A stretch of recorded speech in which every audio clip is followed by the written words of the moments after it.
Hi friends, good morning. எல்லோரும் எப்படி இருக்கீங்க? நல்லா இருக்கீங்களா?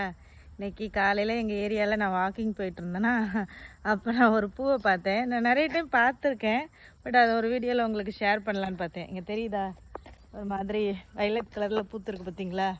இந்த செடி வந்து நம்ம ஊர் நர்சரியில் வந்து விற்பாங்க, அழகு செடிக்கு. நான் பார்த்துருக்கேன், ஊர்லலாம் நிறையா இந்த மாதிரி இருக்கும். கொடைக்கானல், ஊட்டி அந்த சைடு எல்லாமே நிறையா இருக்கும். பட் நம்ம ஊரில் வந்து அழகு செடியாக இது வந்து தோட்டத்து இதில் நர்சரியில் வச்சு வளர்க்குறாங்க. இங்கே ப்ரூனையில் காட்டு செடி மாதிரி முளைச்சிருக்கு பாருங்களேன். சும்மா காடு, எங்கள் ஏரியா பக்கம் தான் உங்களுக்கு தெரியுமே காடு, அதில் சும்மா முளைச்சிருக்கு. அங்கே ஒரு செடி இருக்குது, அப்புறம் இந்த ஒன்று இருக்குது பார்த்தீங்களா? அப்புறம் அங்கே தூரத்தில் ஒரு மரம் இருக்குது.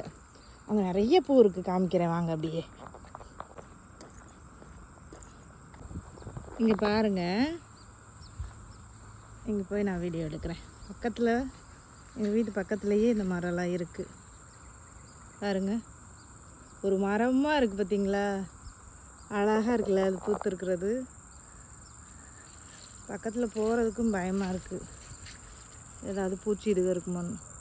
எவ்வளோ அழகாக பூத்துருக்கு பார்த்தீங்களா? சூப்பராக இருக்குல்ல? இந்த மரத்தை வந்து நம்ம ஊரில் வீட்டு முன்னாடி வச்சோன்னா ரொம்ப அழகு செடி மாதிரி இருக்கும். இருங்க, அந்த பூவை நான் க்ளோஸ்அப்பில் காமிக்கிறேன். அவ்வளோ அழகாக இருக்கும். வாக்கிங் போயெல்லாம் பார்க்கும்போது அப்படியே கண்ணுக்கு அப்படியே குளிர்ச்சியாக இருக்கும். பாருங்கள், எவ்வளோ சூப்பரான கலரில் அழகு. இதுலேயே விதை வரும்னு நினைக்கிறேன். இதெல்லாம் எதை போட்டாலும் முளைக்குமான்னு தெரியல. விதை போட்டு காற்று மூலமாக பரவி தானே முளைக்குது, விதைகள் மூலமாக.